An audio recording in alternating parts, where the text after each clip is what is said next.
But Josh, we're very fortunate enough to have Coach Ron Boyer with the Lincoln High School girls tennis team with us today. And Coach Boyer, we want to talk a little bit first about you personally. I know you've been involved with tennis for many years now. Kind of what got you going in tennis so long ago? Well, when I was in high school, I didn't even know what a tennis court was. Never really saw too much tennis. And when I was a senior in high school, they built a tennis court right by the high school, and that kind of got me interested. And then when I went to college, in PE classes, we had to take a section of tennis, and I liked the court coverage of it. I liked the physicality of it, and I just kind of picked it up and went on from there, and I've played off and on ever since. And yeah, I've been coaching now, I think, the girls for at least 10 years. Maybe this is number 11, but for quite a while, yeah. So you've been involved with tennis in a large number of aspects, and I understand you are a certified developmental coach. How does one actually go about becoming a coach regarding the development and the fundamentals of tennis?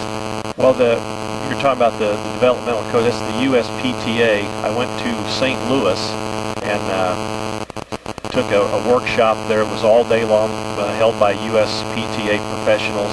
The guy that ran it worked with Andre Agassi, knew Arthur Ashe. I mean, you know, it was pretty impressive, pretty neat stuff. And we went through a workshop there and got certified.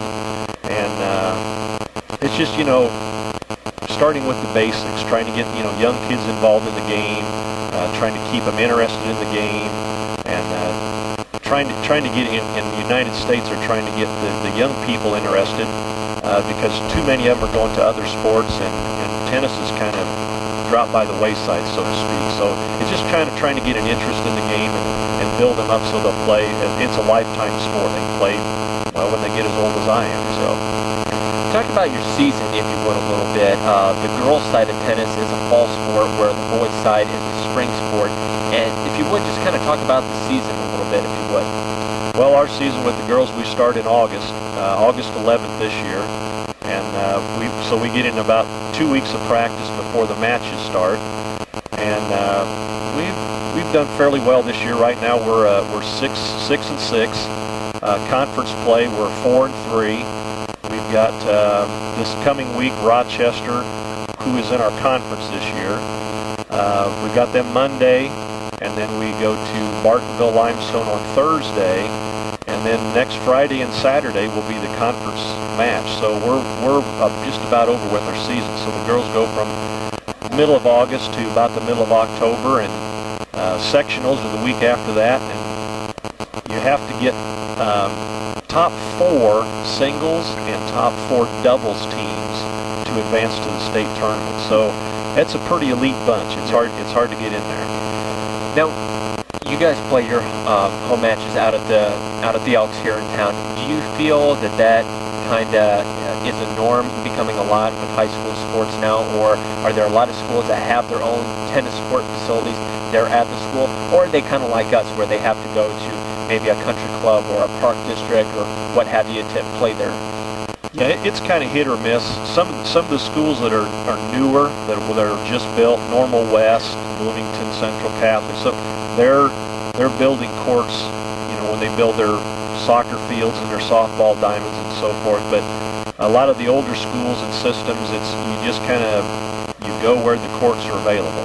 And that's, you know, we've got 5 courts out there at the Elks. We've only got 3 at the high school. So, you know, the varsity, we utilize the Elks courts, and we let the JVs practice and play on the high school courts. So everybody's kind of got their own courts, and it works for us.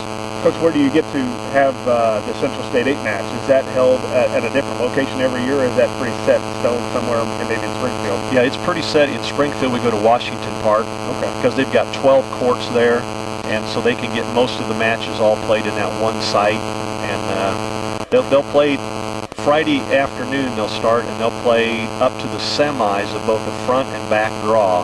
And it can be a late night. We've been there till 10:30 before. And then only the people that make the semis will go back and play Saturday morning for your finals, both front and back draws. So yeah, it's always at Washington Park in Springfield. Okay.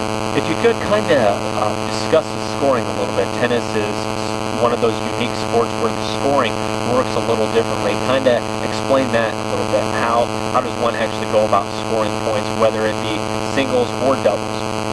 Well, you've got your boundary lines on your court, and if you hit a ball in the net or you hit a ball out of bounds, you lose the point. And we play a no-ad scoring system. If you watch tennis on television, the professionals, they'll play advantage tennis. So you have to win by 2 points. Well, in high school, those matches could last for hours. So they go no-ad scoring. So when you get to a deuce, when each team or each person has 4 points and it's tied, the next point wins the game. No matter what. No matter what. Right. So, it just, we start matches at 4:30 of an evening, and this time of year, 7 o'clock, it's about dark. And some of these places we go don't have lights, so the no-ad scoring kind of keeps us, so we can finish matches and get out of there before dark. And your travel and your tournaments that you go to, are most of them kind of around here in the area, or are there some that are a little bit farther away than others? Yeah, and this year it's kind of strange because we've got one tournament in Springfield to start out the year. The second tournament, which is the very next weekend, Sacred Heart Griffin hosts it, and it's basically in Springfield. And we go to Chatham, and this year was canceled. They're going to get their courts resurfaced. They were supposed to get their courts resurfaced by September 1st, and didn't happen. So that tournament was canceled. But a few years back, we used to go to Champaign. It was just a doubles tournament, and we've kind of gotten away from that. We kind of like to do the singles with it. So that was about as far away as we ever went with Champaign. But most of them are in Springfield or Chatham, or fairly close. Do you think that it's fairly easily to pick up the sport of tennis? You just mentioned yourself earlier that you really didn't get involved with tennis until later part of high school, really not until you got into college. Do you think it's one of those sports that someone who doesn't have a whole lot of experience can pick up relatively easily and get a liking toward the game? Well, we've got 2 ladies that's a testament to that this year. On our team this year, our varsity team, I've only got 3 members that were here last year. And our number 5 and 6 had never played, to my knowledge, have never played until we started practice this year. So they've been playing for 6-7 weeks, and they're our number 5 and 6 on the varsity team. So yeah, if you've got decent hand-eye coordination, little athletic ability, if you enjoy it, you can go out there and pick it up fairly easily. All right. I think we're going to go ahead and turn it over to the girls now. We've got some of the girls on the team that are with us a little bit. Go ahead and turn the mic on there. And if you would, go ahead and say your name.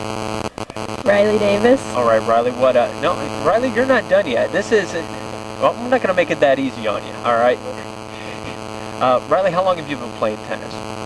I started playing my freshman year. Freshman year. Okay, so you've been going at it now for a little while. What's your favorite part of tennis? Probably doubles, because then you have somebody to play with instead of doing it by yourself all the time. Okay. And how old are you? 17. 17. Do you feel that you have maybe an advantage to some of your opponents if you play an opponent that doesn't have a whole lot of experience? You've played a couple years. Do you think that gives you an advantage over them? Sometimes it does a little bit, because you know the game better and you get used to playing against different types of opponents as opposed to someone new who just doesn't really know. Okay. What are your parents' names? I'd like to give them a shout out this morning. Melissa and Todd Davis. Alrighty. Well, thanks, Riley. Go ahead and pass the mic on to the next one. Alright. If you go ahead and say your name and you're in school. Audra Cruz, I'm a senior. Now, Audra, how long have you been playing tennis? I also started freshman year. Okay, so you two have been probably some of the more veteran members on the team. And Audra, I know you play a variety of sports. And being a well-rounded athlete, do you think that kind of helps you prepare for tennis in the fall? Yeah, I would say so. It helps with the stamina that's needed and the hand-eye coordination. Okay. What's your favorite place to play at? Probably in Lincoln. I like the home matches. So you like that home court advantage that you have over the teams that come in? Yes. Like that? Okay, what are your parents' names? Marianne and Chris Cruz. Alrighty, well Audra, go ahead and pass it on down. What is your name? Emily Dietrich, Emily, and what year in school are you? senior. Okay, so you're a senior. Now, when exactly did you decide that you wanted to pick up tennis? This summer. This summer, okay. But hey, that's fine. So you're one of the girls that Coach Boyer was talking about, and obviously you like it so far because you're still here. Yeah. What's your favorite part of the game, and something obviously that's relatively new to you picking up it? Probably playing doubles, because even if you lose, you can sit there and laugh with your partner. And if you lose in singles, and you don't got anyone to talk to. All right, so you like the camaraderie of it. You like being able to get with your teammates, and you win as a team and you lose as a team. She's a team player. Well, that's good. That's a good attitude to have about it. Emily, what are your parents' names? Jeff and Vicky Dietrich. All righty, and go ahead and pass the mic on down to the next one. If you would, please go ahead and say your name. Megan Kurtz. All right, Megan. And Megan, you were also one of the girls that just picked up tennis this summer, and what's your favorite part of it? I like to hit the ball hard. Okay, you like to hit the ball hard. Good answer there. Whether it be inbounds or not, just hit the ball hard. She does Yeah. very well. Does very well. Now, Megan, you play tennis there, or you play tennis in the fall and then softball in the spring. Is your tennis swing much different than your softball swing? At the beginning, it was kind of hard to justify both of them, but you had to, like, I don't even know. You had to try and make it a slower swing and not so hard. You're not trying to crush the ball like you are in softball, right? Yeah. Okay. And what are some of the other sports that you play that kind of help condition you for the year? You mentioned softball. And, I play basketball. okay, you play basketball in the winter. And also, I forgot what I was going to say here. See, it's hard interviewing your sister. You end up losing your train of thought there. But if you would, go ahead and pass the mic on down to the next one. Huh? Okay, go ahead. Yeah, we got to give Mom and Dad a shout out. He knows who your parents are. My parents' names are Angela and Kevin Kurtz. All right. Okay, Megan. Well, alrighty. If you would, go ahead and say your name. Leanne Tran. Leanne. Okay, and how old are you? I'm good. Oh. I didn't ask how you are, how you're doing this morning. How old are you? I'm 17. Alrighty, Leanne. You're one of the more veteran players on the team. Do you like tennis, and what's your favorite part of it? I like tennis a lot, and my favorite part's probably playing doubles with Audra. Do you agree with what Emily said there earlier as far as the double side of it, playing with a teammate, having someone that you can kind of reflect upon and work with during play, rather as singles where you're kind of by yourself? Yeah, because like in doubles, you can like laugh about anything, and your partner is just there to pick you back up when you're doing bad. All right, well, good deal. What are your parents' names? Mian Wen and Feng Tran. Alrighty, if you would, go ahead and pass the baton on down. And our last one today, what's your name? Nicole Cutshall, All right, Nicole, how old are you? 17, And you've been playing tennis very long? for 4 years. Okay, so you've been playing tennis for a while now, and what's your favorite part of it? Is there a certain format or a certain swing that you like better than others? I like to spin the ball. Okay, you like to put spin on. How do you put spin on the ball? You're supposed to slice at it, I guess. That's what I do. Okay, and slice, what is that? You angle your racket. It's backspin. Well, it's a backspin, but Put a little backspin on the ball, okay, and so that probably makes it pretty hard for your opponent to go ahead and return the ball. yeah. Alrighty. Well, girls, thank you for coming in, and we thank Coach Ron Boyer for bringing the girls in this morning. Thank the girls for getting up and getting going with us this morning and everything. And Coach, you guys have had a pretty successful season so far, and best of luck to you when you guys get into the Central State 8 tournament. You say that is next weekend? Right, a week from last night and this morning. Yep. Alrighty, so you get a little bit of time to prepare for that and everything. So good luck to you. And ladies, thank you for coming in. Been glad to have you here. You've listened to the Cheap Seats on 96.3 WLCN. We're going to take a commercial break, and when we come back, we will talk college football. Stay tuned. We'll be right back.